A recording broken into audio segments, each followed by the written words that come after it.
All right, welcome to Sacred Account Saturday. Good to see everybody. This is Jerry Fetta, owner, founder, and CEO of Wealth Dynamics, coming to you today with a live training on wealth building. This is Christmas Eve. That doesn't mean we take a day off here. I love seeing that people are on, making it happen, learning about finances, which is such an important piece of this. So I'm Jerry Fetta. Again, I'm the owner, founder, and CEO of Wealth Dynamics. If you're brand new watching this, whether it's live, whether it's the replay, I want to make sure that you're kind of thinking with what we're covering today and what the purpose and intention is here. Now, before I get started, I do like to state what my goal is with the webinar. And the first one is education. Okay. So part of what I exchange and produce with others is financial education. I want to help people become financially literate. Right. And so that means that we're going to cover a lot of education on finances today. That's going to be the main thing we go over. Right now, I can only educate you so much. Right? I can only do so much, say so much in a 30, 45-minute webinar. And so that means that we need to actually take the conversation off the webinar and actually work with you on a one-on-one basis. There's two ways that we can do that. And so one of those ways is for you to get a copy of my book today. Okay, so I want to just give you some info on that really quickly before we start things out. So if you are watching, go ahead and check out my book here.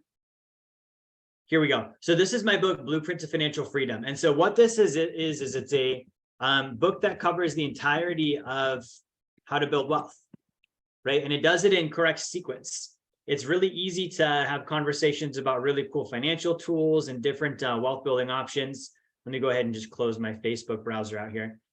Different wealth building options and what the top 1% do. But the number one trap that I fell into and the number one pitfall that I see others falling into is we learn about all these awesome things, right? And then it's like, all right, let me do all of them, right? So I use this as an example. Today I had some really good oatmeal. It was Christmas Eve. I was like, man, I want a bowl of oatmeal. I want nuts in it. I want berries, some brown sugar, some butter, all the good stuff, right? Now, there's certain things that are going to go well together, certain things that aren't. So if I were to take every ingredient in the world and throw it in, even though individually those might be good ingredients, because I mixed everything and didn't think about, does this pair well with that? What's the correct sequence? And I'm thinking about this as I'm putting together that bowl, the oatmeal might not taste good, right? And it's kind of a silly example thinking about that, but it's no different than wealth. When I'm building wealth, just because I hear about this strategy doesn't mean it meshes well with this strategy. And so people that I've worked with and I've fallen into this myself, there's some times where I talk to someone and they're like, yeah, I'm doing this and I'm doing this and I'm doing this and I'm doing this. And generally speaking, they're confused, they're disorganized, they don't have control of what's happening because they have all this stuff happening at once, right? And so what I did with the book here is I wrote this back in 2020, and it's based on my study of the last 10 years of the actual historical top 1% of wealth. What are they actually doing, right? Where do they actually put their money, right? And so when I look at this, there was an exact sequence that I would see. They do certain things at certain times, and they do it in a certain order, one after the other. Right? It's no different than lining up dominoes. I have to line up the dominoes. They've got to be spaced correctly in the right sequence, lined up correctly, so that when I hit the first one, they all fall down, and it gives us that, that effect of everything happening one after the next. Same thing with finances. So this is one of my first goals. If you're watching today, is for you to get a copy of my book. Right now, we are giving this away for free. If you go to jerryfetta.com/B2F promo, you do need to cover your own shipping. I had someone message me yesterday and was like, hey, I thought you said the book was free. You got to cover your shipping. I can only do so much for you, right? This is not a government handout program. I can give you the book for free. I can give you my knowledge for free. Cover the $7 or $8 for shipping. We'll send it out to you. Not only that, but we'll give you a free coaching call, right? And so this is the second thing that I want to offer you today on the webinar. Whether you're a client or you're not a client, this applies to you. I want you to set up a call with Rodrigo Torres on my team. He's going to be on the webinar in just a second. I want to introduce him.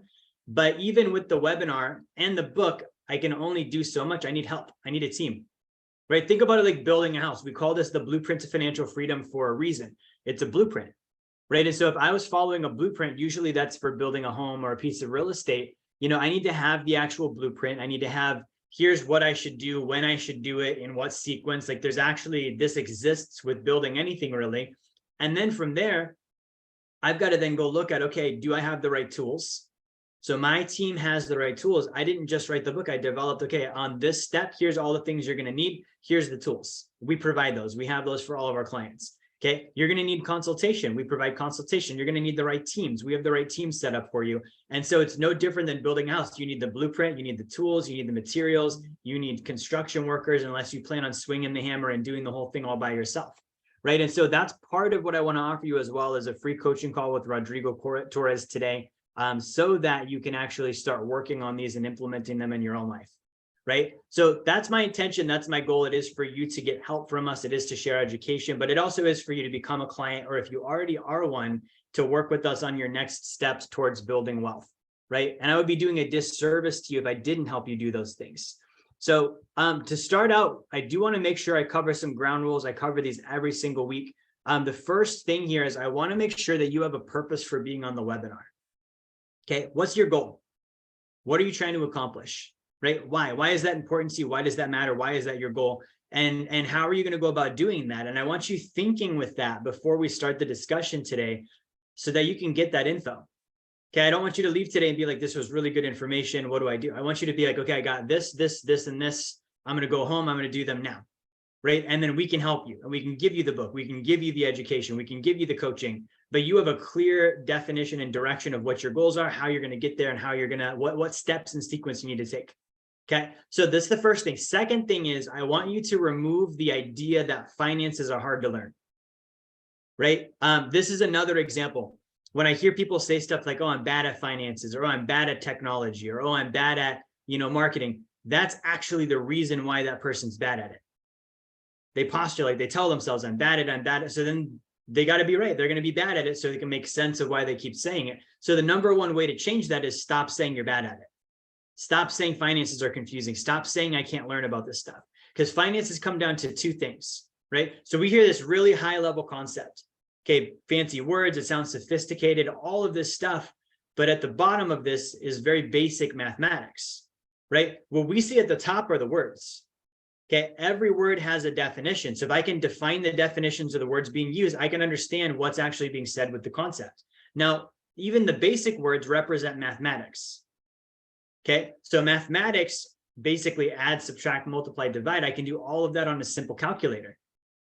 So it's not even about, am I able to understand the words and the words and the basic definitions? It's what are the mathematics are represented by those basic definitions. Okay, now here's the thing with math. You can use this as a stable point for math for the rest of your life. Every single math equation is designed to solve a problem. So I've got big words, I've got basic definitions, I've got arithmetic, basic math. At the very bottom, I've got what problem is being solved here. Okay, why am I trying to solve that problem? What is the problem? Who does it solve it for? How does it solve it? And so when I hear a big complicated thing, I can just immediately go to the bottom. Okay, cool. Irrevocable living trust, giant words. Okay, but if I understand what problem that's trying to solve, I can get that concept faster. I can almost bypass the words. Okay, and that's how I think about finances. Now, let's use this as an example. Irrevocable living trust, really big definition. What's the basic definition behind that? Really big sentence and words. Irrevocable, it can't be taken away. Okay, if something is irrevocable, revoke, to take away. It can't be done. I can't take that thing away. It's stuck the way it is. That's irrevocable. Okay, living trust. Okay, so a trust that I set up, a living trust. I'm alive when I set it up. And then a trust is a document. It's a private document that basically creates an entity that can own and be the beneficiary of my things. Okay, so an irrevocable living trust would be a document that I set up that can be the beneficiary and owner of my stuff. Okay, I set it up while I'm living. It's irrevocable, so whatever I've set up cannot be changed. See what I did there? So now I've got the basic definitions down. Now, what's the math behind it? Okay, so the math behind it is when I put something in an irrevocable trust, that can lower my estate taxes. Okay, estate taxes can be as high as 40, 50%. So there's the math, right? I'm saving 40, 50% by doing that. I can also avoid probate. Okay, probate can be 18-month delay. Probate means when I die, if I don't have a trust, my stuff goes through the court system. That takes 18 months on average, and up to 15% of my value and assets in legal costs and fees. Right? So if I have $1 million that goes through probate and I wanted my kids, my grandkids, my business, my charities to have it, they can't. For 18 months, they can't. It's on freeze. It's in the court system. Right? And I'm going to pay $150, even though I'm dead, it's going to cost $150 in fees and costs between the state, court system, lawyers, all of this stuff. So there's the math, right? Now, what problem is that solving for me? By having an irrevocable living trust, if I avoid estate taxes, I save 40 to 50% in my asset value.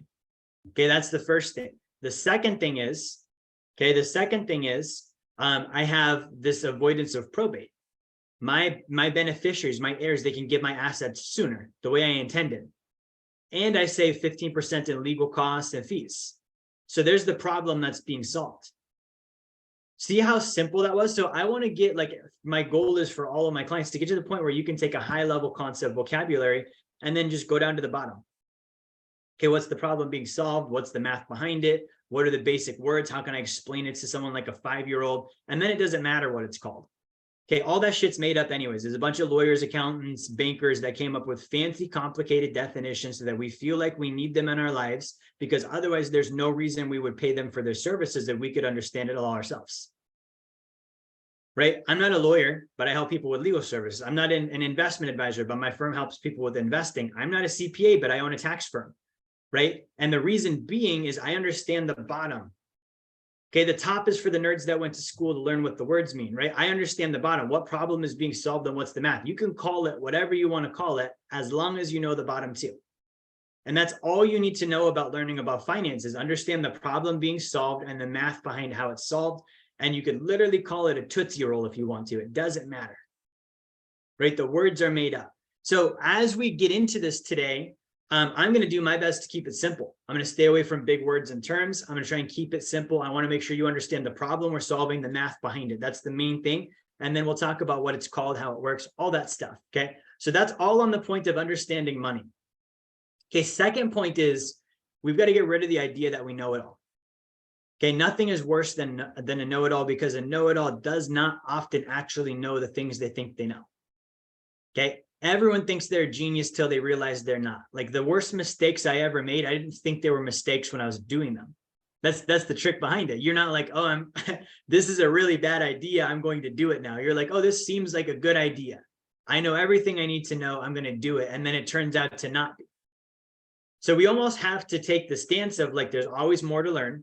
Okay, I don't know everything. And especially when someone successful repeats the same stuff over and over and over. I learned that one fast, guys. Like, when something is said more than once, it means it's super important, right? The mentors that I've learned from, when they would say the same stuff, I'm like, okay, this one really matters because they say this thing one time, this one they say every 5 minutes.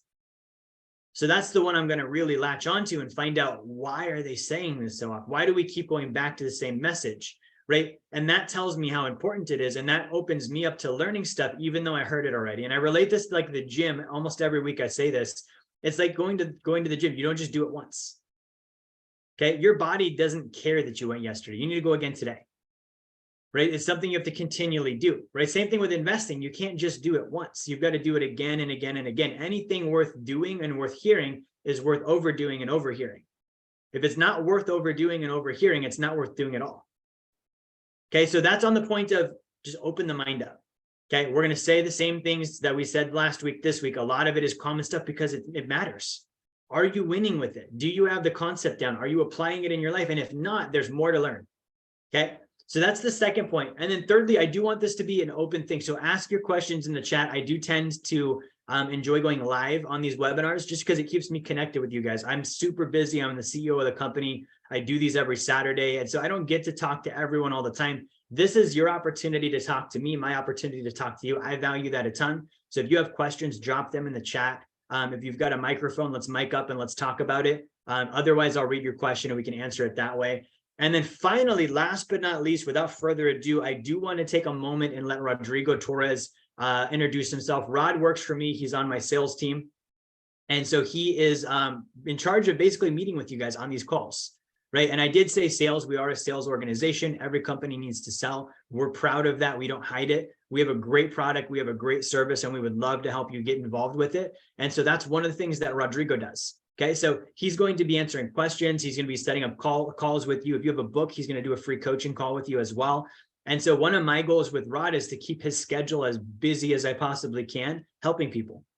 Right. So he's going to be reaching out to you in the chat. He's going to be sending you messages, checking in. And his goal and purpose is to get you set up with a free call with him. It does not cost anything. Rodrigo has a very, very wide base of knowledge and a very good understanding of what we do and how it works. And so he's going to be able to answer questions and help you out, get me involved when needed, and help make sure that we get you started on the right path with us. Okay. So I want to give Rod a minute to introduce himself.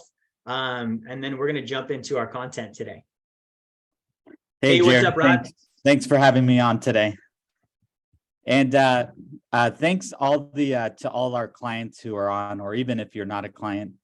It is Christmas Eve, so that's really awesome that you took the time to learn about money. So yeah, I wanted to just share real quick, less than 2 minutes, my story. I will never forget when I was handed Jerry Fetta's book, Blueprint to Financial Freedom. As soon as I started reading that book, I could not put it down. I had read many, many, many books on finance, including Rich Dad, Poor Dad, Richest Man in Babylon, all these books. I probably read like 30 of these finance books, but none of them gave you a step-by-step path to financial freedom. They gave you good concepts. They gave you, good laws to think with, but they didn't give you an actual step-by-step phase process that you can literally just walk through. And that's why it's called the blueprint. It's all been figured out. I read that book. I couldn't put it down, and it completely changed my life. And I asked Jerry to work for him. He said, you have to be a winning client. You have to be doing well with my services. And I appreciated that integrity, that he wanted to make sure that I had my own results with the services. So I continue to go through the program. Use the sacred account to get out of debt, to build savings and build my assets of gold and so forth. And it was just magical, the transformation that occurred. So, needless to say, I was aching to get this into the hands of other people. And I did try another financial agency. It did not work. It was not what you find with Wealth Dynamics. What you find with Wealth Dynamics is an actual workable system that takes you into financial freedom within an exact amount of time if you just do the steps. So yeah, that's space. And I love helping clients. I love working with all of you. So after this call, if you do have any questions, feel free to reach out to me. I'm going to drop my calendar link in this chat. So just book a call with me, and I'll more than happily even talk to you over Christmas today. This is probably the best gift you'll ever get. And that's awesome. Basically my 2 cents there, Jerry. Awesome. Thank you so much, Rod. So guys, Yeah, again, Rod is going to be reaching out to you and connecting with you for a call. And then again, really quickly before we dive into the material here, I just want to bring the book back up, right? So again, if you're interested in getting the book here, it's jerryfetta.com/B2F promo. Right. And that is going to give you a free copy of the book. And that book is going to come with a coaching call with Rod. If you're already a client, then let Rod know, hey, I want to do a coaching call. I want to find out where I'm at on the blueprint, what my next step is. How do I get there? What needs to be done? Rod's going to help you with all those things. Okay. So what I want to talk about today is the concept of becoming your own bank. Right. And I've talked about this before, but this is, again, such an important point. Okay. We were taught growing up, save in a bank. We could save in them. We could rob banks. Right? Like we were taught, open up your checking account. No one ever said, hey, Jerry, you could become a bank. Right? I didn't have that concept. And when I was a kid, like you have to realize my background, we grew up lower class. Right? Like my mom and dad raised me and my 3 brothers on less than $30,000 a year household income. Okay, in Alaska. Right? So it wasn't even like I understood banking in Wall Street. That wasn't something my family used. We had a basic checking account. We had credit cards. We didn't have investments. We didn't have retirement accounts. We weren't that family, right? We lived in a trailer. We were homeless several times. We lived in tents. Like that was the kind of family I grew up in. And so as I started learning about finances, one of the things I noticed was all of it was banks. There was banks, there was Wall Street, there was financial institutions. The big 3, I like to call them: banks, Wall Street, and the IRS, right? Now, when I started looking at this, I was like, okay, I guess we're just buying their products. If I need to save money, I go to the bank and I open up a savings account. Okay, if I want to invest, I go to Wall Street and I start a mutual fund, or I start a retirement plan, right? With the IRS, they take my money and they give me a refund every year. And I was the end user for their services. Okay, and I want you thinking about this because everything is a business, right? So if you're looking at this, you're like, okay, what's the business of banking, right? I give them my deposit in a savings account.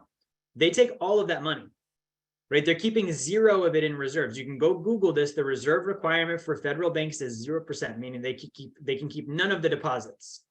They loan those deposits out and they put them in markets and they trade and they invest. They put the money at risk to earn a return. They put my money at risk. It's not like it was theirs. They took my deposit and your deposit and they loaned it to someone else on a car or a credit card or a mortgage, or worse yet, they took it and they put it in foreign currency trading. Okay, JP Morgan Chase in Q4 of 2020, their most profitable quarter ever, and their number one source of profit was foreign currency trading. That is literally what a hedge fund does. Okay, there was an act, I think it was called Glass-Steagall. It was an act issued by Congress that allowed banks to take people's money and put that in the stock market and trade, put it in foreign currency and trade. Like, if you're going to put my money at risk, like, I don't like it either way, but I would rather have you do it with a mortgage, right? Charge the guy 4%, use my money, at least it's secured by a house. Like, I don't have any control over it once you stick it in the market. I don't have control over it with the mortgage, but you see what I'm saying? At least there's some security there. Okay, so the business model of the bank, I give them my deposit, they take that money, they go invest it, they loan it out, they make interest, right? And they pay me what? 0.24%. Let's look at some math here. Okay, what kind of rate of return is this? Okay, so I put in, let's say I put in $100,000.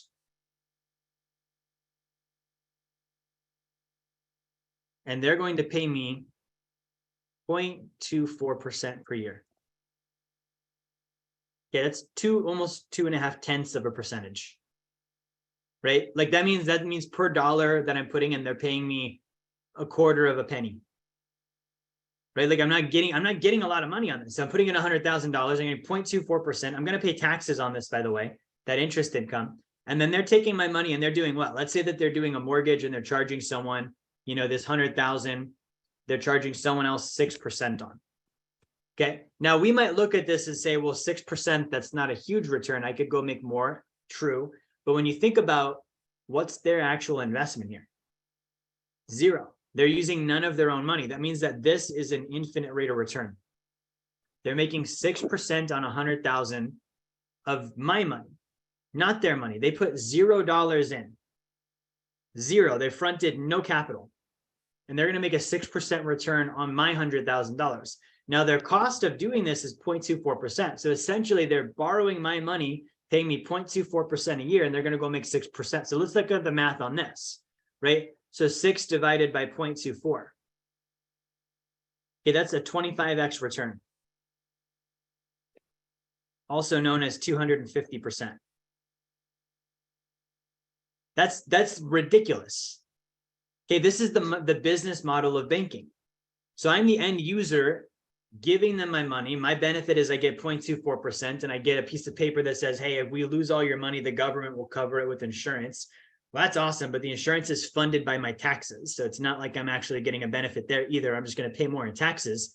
And then they're taking my money and making 6% on it, 225x return on their cost, 250%. And it's an infinite return because they didn't have any of their own dollars in the game. Do you see the issue with this system? Okay, let's look at Wall Street. What is their button? What is their system? Okay, so let's say I put $100,000 in with Wall Street. At what rate of return? We don't know. They can't say. They guarantee nothing. They will tell you past performance is not an indicator of future expectations. We can't guarantee gains or losses. We can't guarantee anything. All we can tell you is we're going to put your money in the stock market, right? So we don't know what we're going to make with this system. Nothing's guaranteed except one thing, right? And that one thing is fees. Okay, so what is the business model of Wall Street? To collect as many fees as they can. Okay, now with every game, there's freedoms, barriers, and purposes, right? So with Wall Street, if I am Wall Street, what is my main purpose? To generate as much fee revenue as I possibly can. Okay. What is my freedom? I can go invest in the market, right? So that's going to be over here, invest in market. Okay, and then over here, we have the barrier. Okay, so what's the barrier? The barrier is that there are federal and state laws for Wall Street that if they break these laws, they can pay fines or go to prison. Okay, so that's the thing, is avoid fines and going to prison. So Wall Street's business model is to collect as many fees as they possibly can while investing in the market, while avoiding going to prison or paying more in fines than what they make in revenue. That's not a great business model for me, the consumer, right? Where is my benefit? It's the only thing that's a big question mark. Like, what am I getting out of it? They can't say. Go ask one. They'll tell you. I can't tell you. We can't tell you what you're going to get. Okay, but they can tell you we're going to invest it. They can tell you the rules, and they can tell you what their fees are. Right? So that's the business model there. Do you realize on this one in the bank, the consumer loses? Like, the consumer is getting the short end of the stick. Right? What about the IRS? What's their business model? Let's take a look at this one. Right? And I identify these because, again, these are the big three. These are the three people, the three groups that most people give their money to. So with the IRS, what is it that I'm getting here? Okay, I've got to look at, okay, well, on the IRS, they take my income, right? So I have income. Let's just draw out the flow here. Income goes to the IRS. So that what? I avoid going to prison, basically. And then they might give me a refund. Right? And then people celebrate when they get the refund. What actual service is being provided here? Okay, I talked to a client today on our tax planning. We're going to save him and his family over $40,000 in taxes this year. I'm going to say that again. We're going to save him over $40,000 in taxes. Okay, that means that the IRS is in the business of stealing his income. And when you get a refund, that's an overcharge. They're overcharging. They're taking more than they should have. That is actual theft, right? Like when someone takes more than they should have, that's stealing, right? What service am I getting in exchange? Okay, we won't put you in jail. Okay, how is this any different than the mob, right? You live in New York City in the 1970s or 80s, like, hey, we're going to give you protection. We're not going to beat you up and we're not going to hurt your family. You just have to pay us a little bit every month. Okay, and if you don't pay us a little bit every month, then you don't have our protection. And what does that mean? We're going to break your shop windows. We're going to pop your car tires. We're going to beat you in the alley. And as soon as you comply and pay us just a little bit of your income, it'll stop. How is this any different? The IRS, we're going to take your income. If you don't, what happens? We're going to take you to court. We're going to throw you in jail. We're going to fine you. Okay? But if you pay the taxes, you're protected from that. Right? We're going to overcharge you a little bit and give it back to you at the end of the year so you feel like you got something and you got a reason to celebrate. There's zero exchange here for the consumer. Okay? All of these are connected. The IRS, what function do they serve? They're actually the collection agency for the US Treasury. Right? So they collect money for the United States Treasury. The United States Treasury needs to collect money because they need to pay off the debt that they owe to the Federal Reserve Bank. Right? Who owns the Federal Reserve Bank? The US Treasury they're say a business partnership. They're a partner in this agency with the largest banks in the United States. So we've got banks. Now, banks own most of these Wall Street firms. If you look up a Wall Street firm, a lot of the biggest ones are owned by banks. Merrill Lynch, for example, owned by Bank of America. Right? Like, you can look this up. They're combined. Lots of them are combined. They're in business together. They're owned by the same people. It's a subsidiary of another company. Right? So when I look at this, I'm looking at, okay, so the IRS, banks, and Wall Street are basically all in business. Okay. And they're in the business of taking money from the consumer, from the American citizen, with almost zero exchange, especially with the IRS. There literally is no exchange. With banks, there literally is no exchange. With Wall Street, maybe you could say there's some, because it's like, okay, I might make money on the investments, but here's the thing. Anything I could do with Wall Street, I could do by myself. I can go pick the same stocks. I can go on Vanguard and I can go set up my account for way less in fees. Now, I'm not advocating you should do that. I'm saying you should invest in what you like, understand, know, trust, all of these things. Most people don't understand Wall Street, but I'm saying, what is the actual service being delivered? Okay. These are all middlemen. In my life, this is a middleman. The IRS is a middleman, right? They take my income, they give me a refund. For the average American, if they didn't have a refund, they would save no money. That's a middleman for a forced savings plan. Why don't I just save my own money? Okay, same thing with the bank. I put my money in the bank so I can keep it safe. It's not being kept safe, right? That's a middleman. They're taking it, they're investing it. They're doing all the things with my money that I should just do for myself. right? With Wall Street, same thing. I should just go invest myself. I can cut them out. Okay. So this is most people. I want you to realize this is most people the way that they do it, and they don't know that there's an alternative. So for me as a financial advisor, I was representing the IRS. I was representing banks. I was representing Wall Street. Okay, I didn't think of it that way because I was like, I have licenses and letters behind my name and I'm sophisticated. So I'm not a salesperson for banks and Wall Street. I'm a financial advisor. No. That's a distribution force for banks and Wall Street. Okay, it's a sales force. That's what that is. You distribute financial products and services. You either make a commission or you charge a fee. Right? You're a distribution source. That's it. Right? So when I realized that, I was like, well, I don't like these. I don't want to be invested in them. I don't want to represent them. What else is there? How else do I build wealth? How did the bank become the bank? How did the Wall Street firm become the Wall Street firm? That's what I wanted to know, right? That's what I'm going to talk about today. So with that being said, okay, when we're looking at this from the standpoint of how do I build wealth, there comes down to three main things. I need to earn, I need to save, and I need to invest. Okay, earn, save, invest. Those are the three things that I need to do. Now, earning income, I'm going to cover just really quickly. Exchange value with others. Okay, you need to know something to where you're valuable. So understand a skill, a niche, a market, whatever it might be, so that you become valuable to others. So as an example, I have a deep understanding of finances. It's so deep that it makes me valuable to others because I spent time learning it and doing it and getting good at it. Right? That's how you start earning income, is you have to have some kind of knowledge that makes you then valuable. Right? So knowledge in itself isn't valuable. Right? I can have knowledge on something totally random, how to build model cars. Right? Unless I'm in the business of helping people with model cars, that knowledge serves me zilch, zero. Right? I can have knowledge on cartoons, for example. It's not going to help me. I can have knowledge on, unique bugs and insects that live in my backyard. That's not going to help anybody. So I've got to look at it. What do people want and need? And then I need to learn about that. I need to get the knowledge there first. Then I can get into the point of being valuable. Okay. And then I can get into an exchange with somebody. That's how I earn income. That's it. That's as complicated as it gets. And so the average person is not in exchange with somebody. When someone says I'm paycheck to paycheck and I'm not earning enough, to me, that means they're not exchanging with other people enough. They're either exchanging with themselves, staying home, watching TV, doing too much family time, stuff where it's like you don't actually benefit anyone but yourself, right? Or they think they're in exchange with someone, but the stuff they're exchanging is of no value.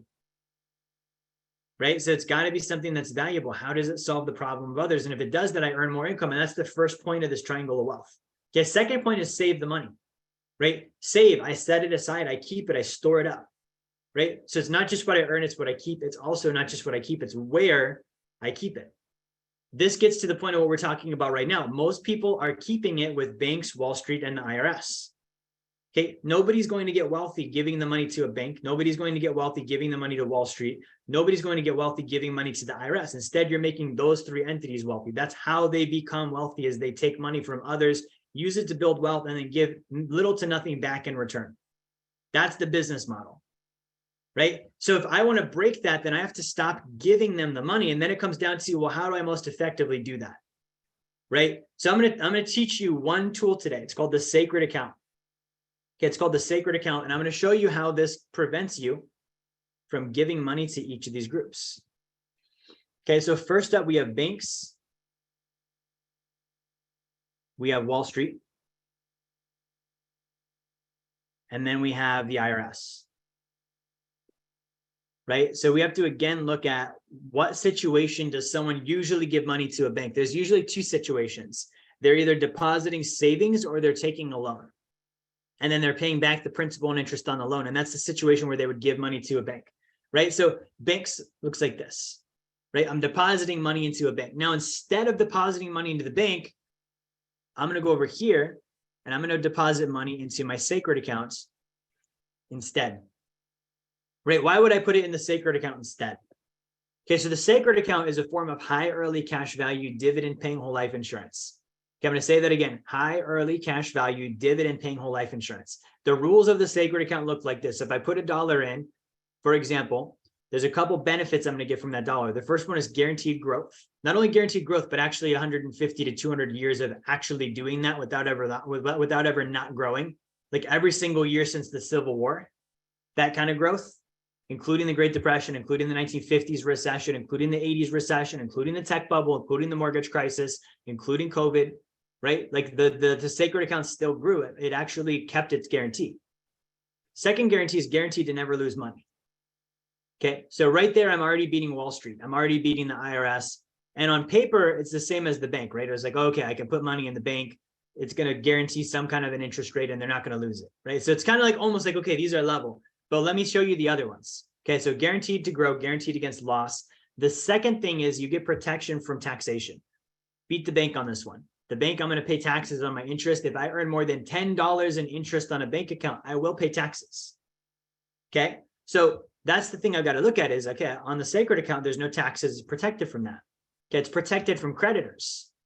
Okay, with banks, it's not. The bank is a creditor. So if I have a checking account with a bank and I owe them money and I don't pay, they can just sweep it out of my bank account. They can levy my account. It is not protected from creditors. Okay, the sacred account is also protected from lawsuits. Okay, my money in the bank is not protected from lawsuits. The sacred account is also protecting my privacy. It's a private one-way contract between me and the insurance company. So when I take a loan, that does not get reported to the IRS. It's private. It's between me and them. Okay. With the bank, every single thing that I do gets reported. Okay. They're now monitoring bank accounts that have, minimal money in them. They're going after people for, tax evasion or not reporting income. They're in business with the IRS, the insurance companies that do the sacred account or not. Okay, so that's another leg up on the bank. The sacred account, my money that I have in the savings, it's actually fully allocated and backed, meaning it's actually literally there. Okay, with the bank, quite literally, I can't stress the word literally enough here. Zero of it is there. Remember I said they took all of my money and they got rid of it. They loaned it out. They have a 0% reserve requirement, which means it's the equivalent of parking my car in a garage. Like let's say I'm going to the airport on a trip. Sometimes people leave their cars at the garage. And you pay to have it parked there so that it's stored, it's safe. When you come back, you have it. It's the equivalent of me doing that and then them taking my car and driving it and renting it out to other people. And in some cases, selling it entirely. Then I come back and I'm like, okay, cool, where's my car? And they're like, oh, about that. We don't actually have it. We need to go get it back. Okay, I would be like, what the hell? Well, like, why are you doing this with my car while I'm gone? Okay, or it would be the equivalent of putting my food in a fridge and the fridge eats my food. Like I put my food in the fridge and I've got someone that goes in, they eat my food, they give it to other people, they sell it, right? And then I go to get the food out and it's like, oh yeah, we don't actually have it. It's going to take us a few days. Okay, I'll never forget this experience. I had a client that had $500,000. So I had a client that had $500,000 and we went to go get that money from the bank to buy some investments and we literally had to wait. The bank said, A, we don't have your money. B, to give you your own money, we need to go get permission from the Federal Reserve to give you your own money. And it took several days and they literally did go get permission from the Federal Reserve Bank to give my client his own money because the money wasn't there. Okay, so the sacred account, it's there, it's allocated. Now, the second part of this is the sacred account is insured, right? So you can say, okay, the bank's insured also, right? The bank is FDIC insured, right? FDIC insurance is federal. It covers $250,000 per account holder, and it is taxpayer funded, and it also is only solvent enough to cover about 2% of deposits right now. Meaning if a bank lost money, if we had a bunch of banks go under, nobody would get paid. 98% of deposits aren't covered. It's essentially on the verge of insolvency. Okay, so with the sacred account, I'm insured at the state level with the state I'm at. That's generally going to be about $400,000 in insurance, which is more than FDIC. I would rather have state backed than federal backed. Okay, but that's also insured, and it shouldn't need even the insurance because the money's actually there. Right? Like, why would I need to insure a car that I never drive? You know what I'm saying? It's staying in the vault, it's staying in the garage, it's staying where I put it. So that's going to be a little bit different than a bank that is actually actively out there day trading with my money, doing stocks, doing currency trades, loaning out to other people, all of this stuff that does put my money at risk where it could be lost. Okay, so the sacred account beats the bank on that part. Now, here's the part that really beats it. Okay, from a rate of return standpoint, so I'm making about a 3 to 5% annual tax-free rate of return on average every year for the rest of my life. Right, so I'm making plus 3 to 5% here. Okay, what did I say that I'm making in the bank? I'm making 0.24%. Okay, so let's look at this. Let's say I'm making 4%. Okay, how many times does 0.24 go into 4? Okay, that is about 17 times, right? So that's about 17 times more money than I make in the bank with my sacred account. Second thing is I can borrow against my account. I cannot do that at the bank, right? I can borrow against my account. My cost of interest generally is going to be about a 1 to 3% rate. And I still make the 3 to 5% while I'm borrowing. So I'm being paid to borrow my own money. With the bank, guys, I'm not even being paid to save my money, right? Like I saw this stat the other day and it was like, I think it was like 60% of Americans have less than $1,000 saved. And I used to look at this and be deeply concerned, like America's not saving money. Why would they? There's no incentive, right? I'm getting paid 0.24%. Like that's not rewarding anyone to save money.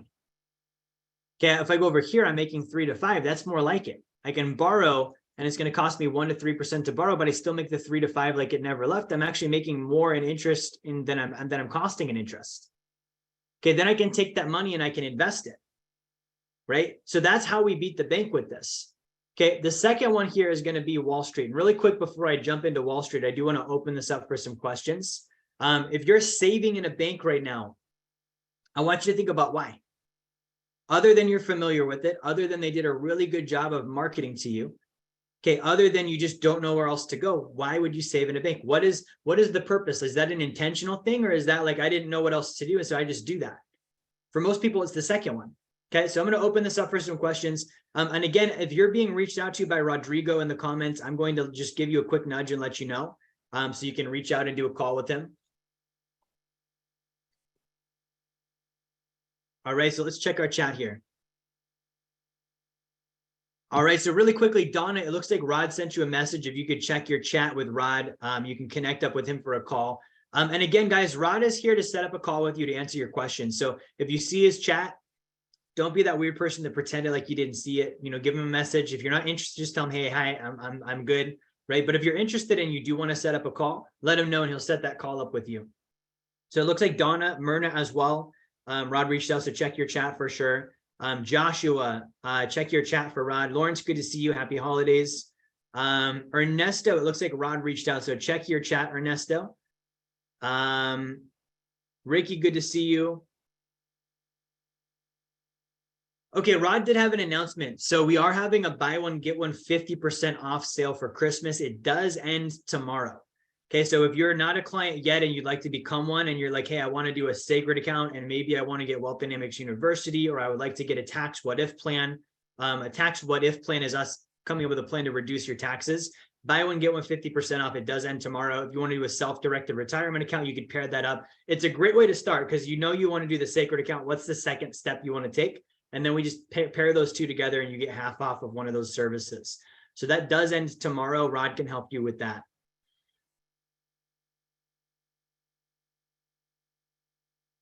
Lawrence, it looks like Rod, it looks like Lawrence has a question on how he could take advantage of the buy one, get one off sale if you want to connect up with him. Good. So again, check your chat with Rod. And then really quickly, again, grab my book if you have not, right? jerryfetta.com/B2F promo. Okay, if I've blown your mind already, we've covered like a fraction of what's in the book. Okay, and I haven't gone over anything too complicated today. I've kept it simple, right? So the whole book is like that. Something you need to know about me, guys. I literally grew up in Alaska, Houston, Alaska. I had 60 kids in my graduating class. I was a C student, didn't go to college, didn't grow up with money. So you're not going to get this really sophisticated, airy, hard to understand book. This is written like a 10th grade level education or lower, because that's what I have. Right, so it's common English. It's something that's going to be easy to understand, easy to it's easy to apply, because that's how I had to learn it. You realize I had to go through the licenses. I had to sift through all of the complicated crap and try and figure out what it meant. Then try and figure out how to explain it to everyday ordinary people. Because again, I didn't grow up wealthy. So it's not like when I started in this industry, I was meeting with millionaires. No, I was meeting with people I went to school with, or the parents of my friends, or people I went to church with, and they had the same, the same background as I did. So I had to figure out, how do I take something really complicated and how do I understand it well enough to explain it the way that I grew up, so that the people I grew up with could understand it. And that's how this book is written. So go to jerryfetta.com/B2F promo and get that copy. Be sure you check your chat with Rod as well. Okay, so there's a question here. So this is a little bit more of a what if type of question. So essentially it's the idea of a central bank digital crypto coin, which I hate calling them coins because they're not. It's just a token. It's just digits. It's numbers on the screen. So basically what this person is saying is they're looking at digitizing money. So money already is digitized. As soon as you put it in a bank, it is digits, right? So we're now looking at being on the blockchain and having that whole crypto system behind it at a government level. For me, I don't care. I'm not, whether they do that or not, it's not going to impact my life one way or another. I don't think it's good.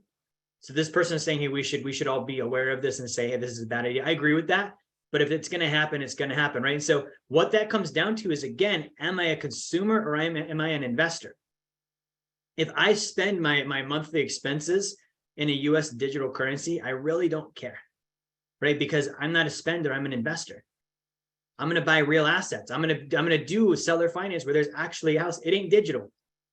It's a real house. It's in that yard. That person lives in it. That's real. It doesn't matter if they pay me in wampum or they pay me in US currency, as long as they pay me something and I get usable, exchangeable income. Same thing with the sacred account. That's still an actual thing that I'm going to have. Whether that's denominated in crypto or denominated in paper dollars or denominated in raisins. It doesn't matter. It's what's the basic concept in the math. So I could put my raisins in and it's going to make me 3 to 5% more raisins per year, and I can borrow and I'm only going to pay 2% raisins, and I can use those raisins to go buy other things that make me more money. Right? So what this person is saying is totally true. If I'm a consumer, this impacts me big time. If I'm paycheck to paycheck, I make $5,000 a month, I spend $5,000 a month. Yeah, my whole entire financial life is now going to be monitored and regulated because of a digital currency created by the central bank and the US government. So I don't like that. That's terrible.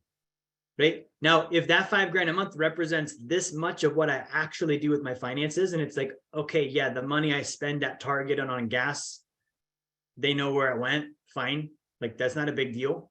Okay, because I'm doing other things. I'm building other assets. Okay, this is part of this whole thing, right? So that's a good point to bring up. And then he mentioned the expiring of money. You know, it is something to look at that is dangerous, but money already is expiring, right? The dollar going down in value every year. It's the financial equivalent of expiring food. Okay, like expiring food. This is a super funny story. My godson Sammy, we bought some eggnog on Thanksgiving. Okay, he didn't know it had expired, so he's drinking this eggnog, right? And he's like, he finally tells me about it. He's like, yeah, I don't know why this eggnog doesn't taste good anymore. And this was like this week, right? So I'm talking to him and I'm like, all right, well, when did we get it? And he's like, well, it's the same one we had at Thanksgiving. And I look at the expiration date, 11/28, and it's like December 20th, right? So he's been drinking and I pour it down the sink and it literally is chunks. It's coming out in actual chunks, and he's been drinking this and he's like, this doesn't taste good anymore. Like, that's an indicator. And that's the same thing with the dollar. We all see that and feel that and experience that. Oh man, gas went up in price. I can't put as much in my car as I used to, right? Or, oh no, the grocery bill's more, or rent went up. That's the money is expiring. The eggnog got chunky, the money got chunky. Same thing. You can't buy as much with that money because it's not the same money as it was last year or the year before. And so every single time the dollar is expiring, every year it goes less and less in value, less and less in purchasing power. So that's why it's so important. Earn, save, invest. Do not save in dollars. Right? The eggnog would have been even worse if we kept it on the counter and never used the fridge. Right? Bank accounts are not intended for saving. Bank accounts are intended for the bank to have your money and invest it. That is the purpose of a bank account, for them to pay you minimal returns to make maximal returns while they insure against their risk with your own money, with your own taxes. Right? So when I look at this, I'm like, okay, good. So I need to store, just like the eggnog needs to be stored in the fridge, my dollars need to be stored in things like the sacred account, things like gold and silver, things like real estate. These are the big three. They've been around the longest. Okay, the sacred account has been around for over 150 years, in some cases longer than 200 years. Okay, the concept of life insurance has been around since like the 1600s, right? Gold and silver, 6,000-year track record. This is pure gold. Okay, this is an example, right? So gold and silver, people are like, oh, that's just a shiny rock. That's actually the #1 store of value based on central bank actual reserves. The US central bank keeps 80% of their reserves in gold and silver. Or sorry, just in gold. Okay, that's $500 billion worth of gold that they have. Like they're the #1 owner of gold. And I say this about the sacred account too. Banks keep 20% of their reserves in the sacred account. They're the #1 buyer and purchaser of the sacred account. Over 3,000 banks in the United States keep their money in it, and it represents about $200 billion collectively. Right? Like to be like interested in something is one thing. To be like, I'm the #1 owner of this. That's next level. Right? Like that's a different story entirely. So I want to go back to this really quickly and just finish out strong on what I was going to cover here. So we've talked about why we would use the sacred account instead of a bank account. Let's talk about why we would use the sacred account instead of Wall Street. How does this stack up, right? And I'm going to be quick on this one. So Wall Street, we put money in, we pay fees, we pay percentages and fees, they invest the money, they may or may not make a return, okay? So let's look at this with the sacred account. The sacred account is not an investment. So when I talk about Wall Street versus the sacred account, I'm not actually comparing them apples to apples. I'm saying I'm going to put the money in the sacred account first, then I'm going to borrow against it, then I'm going to invest, and the thing I invest in is what I'm doing in comparison to Wall Street, right? So with the sacred account, I'm just making an additional 3 to 5% per year on the long haul on all my investing I'm going to do anyways, right? So I'm instead going to do seller finance real estate. Seller finance real estate. This is generally what I'm going to do. Okay, on this, I can make 12 to 14% per year with actual real estate that I actually own. My name is on the actual title. The family actually lives there and they actually make me a mortgage payment. Okay, what does that sound like? That sounds like me doing the same thing the banks do. Right, so I'm telling you, replace the bank, deposit money into your own bank. You're the depositor there with them. Why not be it with you? Okay, borrow money from your own bank. You borrow money from them, instead borrow it from you. Arrange a profitable loan. This is where you now become the banker. My deposits are going to be this much. I'm going to borrow at this rate, and then I'm going to invest over here at this rate. Okay, this is what we're talking about now. So my deposit is making 3 to 5%. My cost of borrowing is 1 to 3%. So I can set up a profitable loan where I make approximately a 2% profit spread to borrow my own money. Then I'm going to take that and I'm going to put that into a real estate deal. Okay, so I'm going to buy real estate for 50 grand, for example, 50 grand, and then I'm going to sell it for, let's say 65. Okay, buy for 50, sell it for 65. Okay, now I'm not going to sell it for cash. I'm going to sell it for a payment because I want income. Okay, now I'm going to charge interest on that payment just like a bank does. So I put in 50. Check this out. I sold it for 65. I immediately just made $15,000 in equity like that. Okay, I created money out of thin air just like the banks do, because I bought a real asset at a low price and then I locked it in on a sale price that was higher. I made a 30% return like that. Okay. Now, on top of that, that 65 that I'm now financing, I'm going to charge 12% per year for the next 20 years on a mortgage payment where I'm being paid principal and interest by the family that lives there. So now I'm making 12% on 65 grand, even though I only put in 50. And I'm providing housing to someone that couldn't otherwise get housing. It's cheaper than their rent. They're going to own something. I'm actually gifting them equity. I give them equity up front. So the after repair value is higher than 65. It might be 70 or 75. And I'm selling it to them for 65 or 60 or 65 to say, hey, I'm going to give you the equity because I want to help. I want you to have a cheaper house. I want you to have equity. I want to take the payments and report them to the credit bureau so you can build your credit so that one day you can get a better loan than the one I'm giving you. I love that. The banks don't do that for us. Okay, that's real help. Like I'm actually helping people, right? So that's what we're doing here. That's what this looks like. So that's what we're doing on the investing side. So with that, what do I have? I have a real asset. With Wall Street, do I have a real asset? No, I have a stock. Okay, a stock is a fractional ownership in a company. It's invisible. I don't even get the paperwork for it because that goes to a trustee company in New York.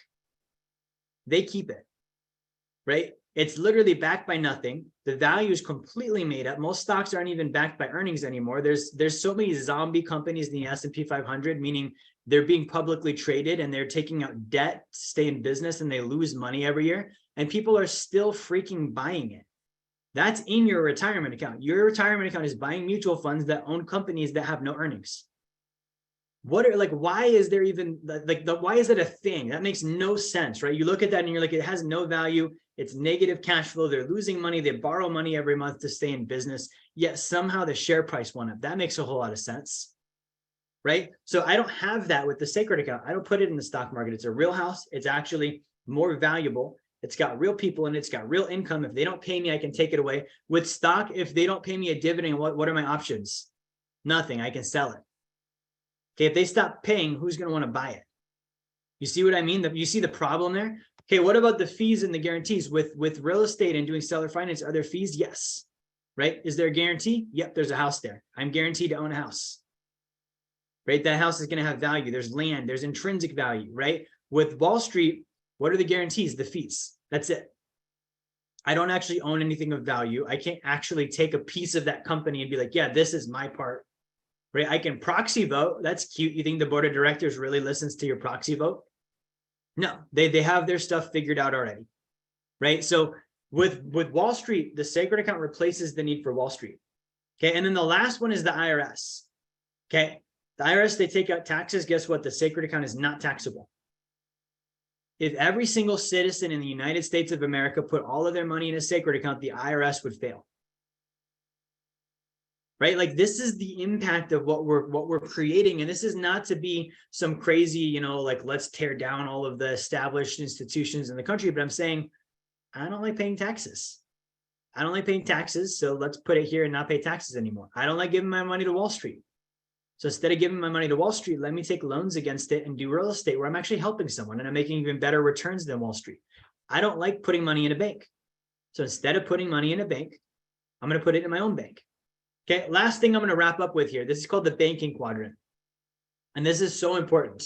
Okay, the banking quadrant. And this is something that all of us are involved in, whether we realize it or not. We have depositors and banks. Everyone is a depositor. Banks have borrowers. They have bankers. And they have shareholders. Banks are owned by people who make money. They make profit based on the bank's profitability. Okay, so with a bank, I can deposit money. Everyone's done that. With a bank, somebody can borrow. If they have a good credit score, good credit report, they can borrow money. Most people aren't bankers. Most people aren't shareholders. Okay, so with the sacred account, I get to be all four. I deposit money in. Okay, I have guaranteed growth on this money. It's interest, right? So I'm earning interest on my deposit. Okay, I can borrow from my account. So I can take policy loans, right? So on this one, I can borrow money at a fair rate. I don't need credit, right? I don't need a credit score. I don't need a credit report. They're not even going to pull my credit. And I also never have to pay the loan back if I don't want to. And my interest rate, if I do it correctly, is less than what I'm earning on my deposits. So I'm actually getting paid to borrow money, right? And this is where I'm the banker. I'm looking at what's my earning rate, right? And then I'm looking at what's my borrowing rate. This is also interest. We're going to put a minus in front of it. This is also interest. And I'm looking at, is there money to be made here? Right. And this is where I'm making what's called arbitrage, the difference between one rate and the other. Okay, instant profit. Now, as a borrower, I can then go invest this money. I can invest it in my business. I can invest it in real estate. Okay, I can invest it in personal development. Okay, all of these things I can invest it in getting rid of consumer debt. All of these things should either earn me income or reduce my costs, right? That's the only reason a borrower should ever borrow is I'm earning income or I'm reducing expenses, right? The banker is making the positive spread between this rate on the deposit and this rate on the loan. Okay, now the shareholder makes a dividend. Okay, with the sacred account, I actually do get paid a dividend. When the insurance company is profitable, every year they pay me a dividend. For example, I have an account with Guardian. They just released a dividend this coming year of, I believe, 5.75% 2023. So I'm going to make a dividend. I'm going to make profit based on the profitability of the insurance company. Okay, so I get to be the depositor, I get to be the borrower, I get to be the banker, and I get to be the shareholder. This is how you break out, guys. And this is not some brand new, like Jerry Fetta, the 30-year-old came up with this. No. I'm telling you, this has been around since before the Civil War. This outdates the banking system. In fact, this is such an established tool that when COVID happened and they did the stimmy bill check thing at the end of the year, and this huge stimulus bill, the largest life insurance companies in the world, they lobbied to have included in that bill that they could increase their MEC limits, because that totally helped everyone with COVID, right? Like that was super necessary. No. That's how big they are. That's how established they are. Joe Biden has 6 of these. Like people were like, oh, when Joe Biden becomes president, what about the life insurance? He has 6 of them. It's safe. It's fine. He's never going to do anything to it. Like you have to realize that this has been around since before most of the things we have today. It's so well established. The largest banks and corporations in the United States regularly put a very large percentage of their money into this exact strategy. It's not going anywhere, right? So I'm looking at this and I'm like, okay, I'm watching the webinar. I'm a client right now. This is really what's happening. I'm either a client or I'm not. If I'm a client, here's what I want to impart on you. Do you have an account? And if you do, are you getting it set up? Are you going through the application and getting it finished? I can't do this till it's done. So I should be pushing to get it done, right? I should be getting the application done. I should be getting the paperwork done. I should be, working with the Wealth Dynamics team and our partners to get the account set up so I can start doing this and becoming the banker. Okay, I'm a depositor, I'm a borrower, I'm a banker, I'm a shareholder. I want to wear all of these hats as soon as possible. Okay, if I've already got an account and I've been putting money into it, then I need to look at what's my first loan. Okay, what am I going to use it for? And that's something my team can help out with as well. Okay, now if I'm not yet a client, there's a couple reasons why I wouldn't be. I didn't know about this before. Okay, now you do. Okay, I knew about this, but I didn't think it would work, right?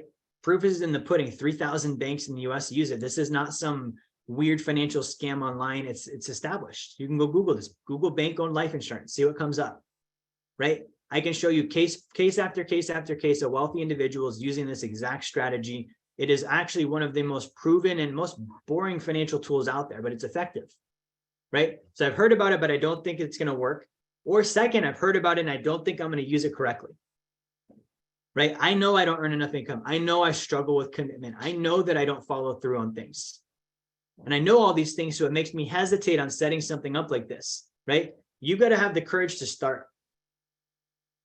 That's what I'm going to tell you if you're that person. You need to have the courage to start. If you never start, nothing is ever going to change. Things only change when we change them. So if you want to continue being paycheck to paycheck, living in the clutches of Wall Street, banks, and the IRS, then don't change anything. Stay where you're at financially, right? But if I want to change and improve, then I need to actually do that. The fact that I changed and improved.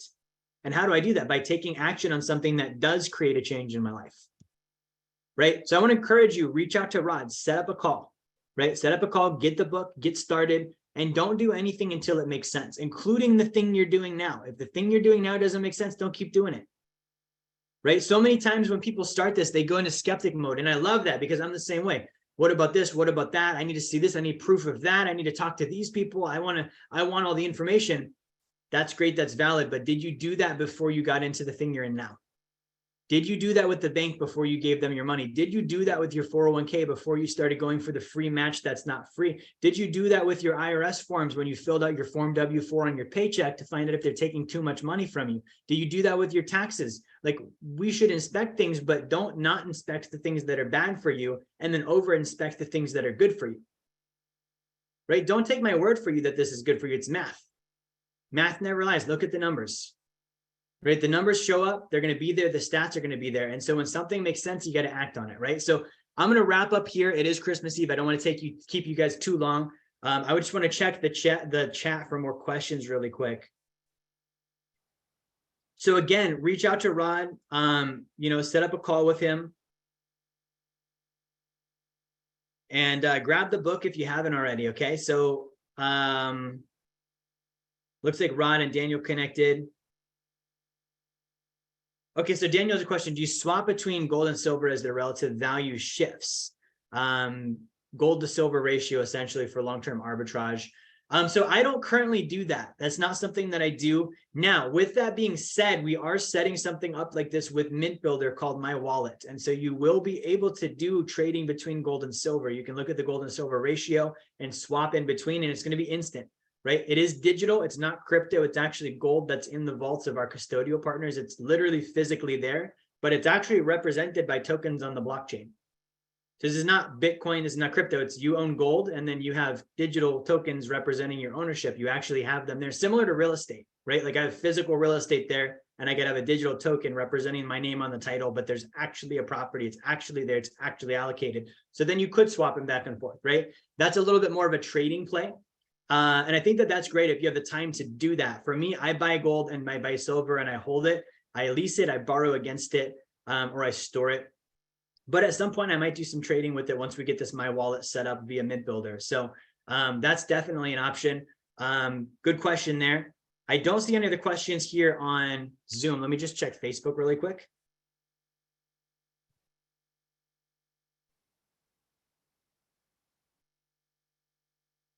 All right, Facebook. Lawrence, good to see you. Robin, good to see you. Bob, good to see you.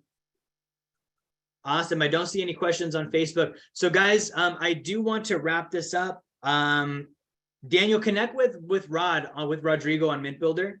It's going to be a very cool system. There's a lot of different tools that Mint Builder has that are just top notch. Like I just met with their CEO yesterday. You know, they have everything from wholesale gold and silver, physical coins, bullion, bars, rounds, storage, all this different stuff, right? So definitely connect with Rod. So guys, I'm going to tune out here. Thank you for watching. Make sure that you do like, share, follow. Have a great Christmas Eve, a great Christmas. I'm going to end the meeting. I am going to leave Rod in here in charge of it so you guys can stay on with them, connect up with them. And again, if you did not get a copy of the book, let me bring that up one more time. Okay. If you did not get a copy of the book, go to jerryfetta.com, jerryfetta.com/B2F promo. And you can get a free copy of the book. That's my Christmas gift to you. Before I tune out, I do want to remind you, New Year is coming. Your number one New Year's resolution should be to get in financial shape this year. Okay, 2023 is the year it happens. So if you need help with that, reach out, let us know. Otherwise, I appreciate you. Have a great Christmas, and I'll talk to you next time.